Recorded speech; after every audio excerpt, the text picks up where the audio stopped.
बहन पागल हो गया क्या? अपनी बहन की मांग में कोई सिंदूर पता है? अरे तेरा दिमाग खराब हो गया है क्या?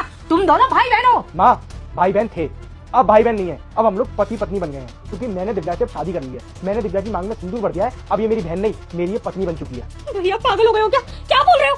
अरे हम दोनों सगे भाई बहन हैं। मैंने बचपन से आपको रक्षाबंधन पर राखी बांधी है, ध्वज का टीका किया है, और आपने आज मेरी मांग में सिंदूर भर दिया।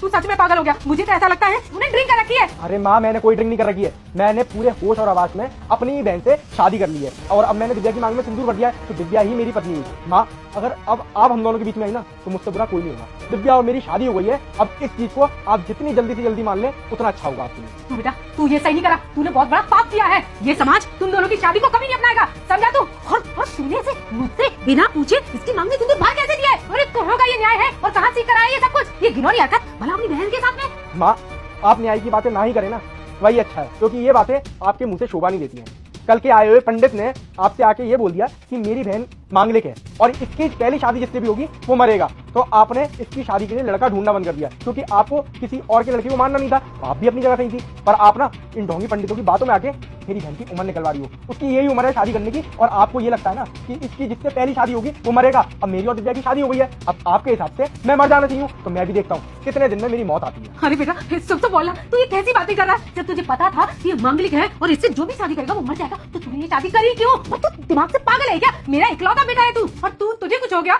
तो मेरा क्या होगा? अरे माँ, ये सारी बातें ना पिक्चरों में अच्छी लगती हैं, रियल लाइफ में ना ये सारी चीजें ढोंग होती है, ढोंग। और वही ढोंग दूर करने के लिए मैंने आज ये कदम उठाया, क्योंकि मुझे ना आपके दिमाग में से सुकून निकालना था। जो भी आप सुन के आई थी कि मेरी बहन की जिससे भी पहली शादी होगी वो मर जाएगा, मैं भी यही हूँ और मेरी बहन भी यही है और आप भी यही हो, और मैंने दिव्या की मांग में सिंदूर भी भर दिया। अब मैं भी देखता हूँ कि कितने दिन में मैं मर रहा हूँ, और आप भी मुझे देखना कि मुझे ना कुछ नहीं होने वाला। ये सारी चीजें ना अंधविश्वास और ढोंग होती है, जो की आप मान रहे हो।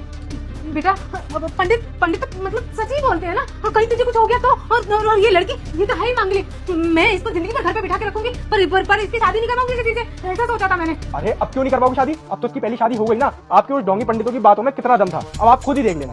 मुझे समझ में नहीं आ रहा है ये सब क्या हो रहा है मेरे घर में। मम्मी आप सच में इन सारी चीजों पर विश्वास करती हो?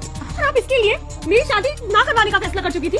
वीडियो को लाइक करके चैनल को सब्सक्राइब कर दे, और अगर मुसलमान है तो इस वीडियो को अभी के अभी छोड़कर चला जा। और अभी भी आपको इस बात की चिंता नहीं थी कि भैया ने मेरी मांग में सिंदूर भरा है, बल्कि आपको तो इस बात की चिंता थी कि उसकी वजह से भैया की, आपके इकलौते बेटे की जान चली जाएगी। और भैया आप ये क्या तरीका है मम्मी को कुछ भी समझाने का? आप पागल हो गए हो क्या? आप दोनों जो करना चाहते हो वो करो, मुझे किसी से बात नहीं करनी। माफ कर दे बेटा मुझे, और इससे क्या ये अपना सिंदूर साफ कर ले। अब मैं इसकी शादी करवा दूंगी। मैं तू कहेगा उसी से शादी करवा दूंगी। तू बस मुझे माफ कर दे, मुझसे गलती हो गई। आज के बाद कोई बाबा घर में नहीं आएगा, किसी की बात नहीं मानूंगी मैं। तू माफ कर दे।